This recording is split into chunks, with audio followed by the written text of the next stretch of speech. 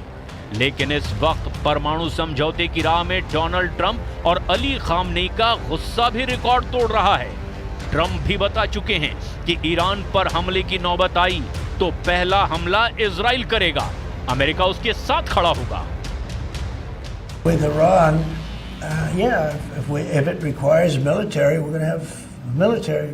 Israel will obviously be very much involved in that. He'll be the leader of that. But nobody leads us. We do what we want to do. Trump की air strike वाली धमकी के पीछे B-2 bomber वाला विश्वास कहा जा रहा है। ये ऐसा बमबाज है जो दुनिया का सबसे बड़ा बंकर बस्टर बम फायर करता है। B-2 को दुनिया के सबसे बड़े बम GBU-57 से लैस किया जा सकता है। ये बम जब गिरता है तो जमीन में 60 मीटर गहराई में जाकर धमाका करता है। सतह से 60 मीटर नीचे तबाही का मतलब है इतनी गहराई में कुछ भी नहीं बचेगा। B-2 का ये बम इसकी पूरी गारंटी देता है। ऐसे बम गहराई में छुपे दुश्मन को मार डालते हैं। ये पाताल तक पहुंचकर ऐसा ब्लास्ट करते हैं कि टारगेट के बचने की उम्मीद पूरी तरह से खत्म हो जाती है। इसी भरोसे के साथ डोनाल्ड ट्रंप ने B-2 को डिएगो गार्सिया भेजा है, जिनके निशाने पर ईरान के परमाणु ठिकाने ही होंगे। There has been an exchange of messages between President Donald Trump and the Iranian government. We know that there are still lots of differences there, but there is one thing which should be a source of hope, in the sense that there is a recognition that there is a need for an agreement. Iran को सबसे बड़ा खतरा अपने परमाणु अड्डों को लेकर है। ईरान को खतरा उनकी सबसे बड़ी ताकत मिसाइल बेस को लेकर है। ईरान को खतरा उसकी सबसे बड़ी फोर्स रिवोल्यूशनरी गार्ड्स को लेकर है। ईरान को खतरा उसके तेल के ठिकानों को लेकर भी है, जिस पर इजराइल की नजर गड़ी हुई है। ये चारों ताकत इस वक्त अमेरिका और इजराइल के टारगेट पर हैं। ईरान के पास अरब सागर में इस वक्त अमेरिका के समुद्री बेड़े एक्टिव हैं। रात भर उड़ान भरी जा रही है। फाइटर जेट, टोही विमान, सभी एयरक्राफ्ट कैरियर से टेक ऑफ कर रहे हैं।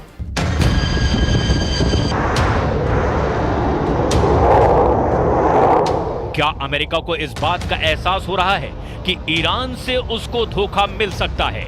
अमेरिका की नौसेना और उसके फाइटर जेट लगातार एक्टिव हैं। जाहिर है इजराइल और ईरान के बीच तनाव बहुत ज्यादा है, और इस बीच ईरान के परमाणु कार्यक्रम वाली खबर ने अब युद्ध के खतरे को बुलंदियों पर पहुंचा दिया है।